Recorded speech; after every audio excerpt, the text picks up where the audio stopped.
Excellent, as always, Jenny. Hello. I'm a music lover and I'm worried about your cello. Jump in. If I get to university, I'm going to read what I want and listen to what I want. Which university? Oxford. Did you go anywhere? I studied what I believe they call the University of Life. I didn't get a very good degree there. Here, coming through the ceiling, is the sound of sweat dripping onto textbooks. 52%. Not good enough for Oxford candidates. Nobody does anything worth doing without a degree. Nobody does anything worth doing with a degree. That shows you're a rebel. They don't want that at Oxford. No, they don't want people who can think for themselves. Oh, of course they don't. I'm Zola. I'm Kendall. Hi. And we're from the Santa Barbara Middle School with Carey Mulligan.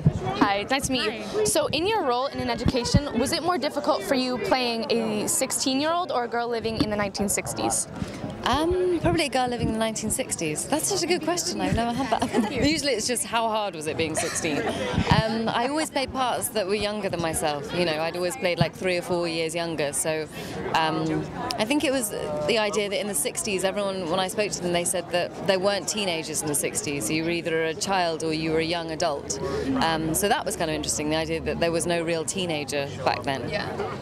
How did you get into character for that?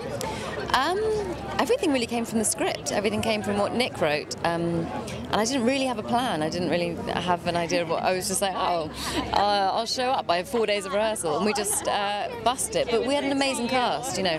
And I was so inexperienced compared to everyone else. And I think I just did what everyone else was doing. And I was lifted by them. Fantastic. Yeah, I love that. Thanks. So how could you relate to your character? I think I probably felt the same way about education as she did. I think when I was at school, I felt like I was just passing tests, and that wasn't really for anyone apart from my teachers or my parents. But in other ways, not really. I mean, my parents are so different, and I was nowhere near as clever as she was, and I was never going to Oxford. My brother went to Oxford, but I think everyone, you know, makes a mistake now and then, and that's probably the closest I felt to her, that I'd probably made this, you know, a similar mistake when I was growing up. In terms of your own education, have there ever been any moments or teachers that have really changed your life? Yeah, I had a teacher when I was about 7 called, and she was teaching until I was 11, called Mrs. Jacobson, who was this mad Scottish French teacher, and she's the one who got me singing, and that's how I started acting, as I was a singer and then I started acting, and she used to pinch the bottom of my back and make me sing louder when I was like 7 years old, and that kind of got over my nerves, so probably her, in a very different way from in the film. That's great. Well, thank you so much. It was really nice meeting you. Lovely to meet you. Thank you.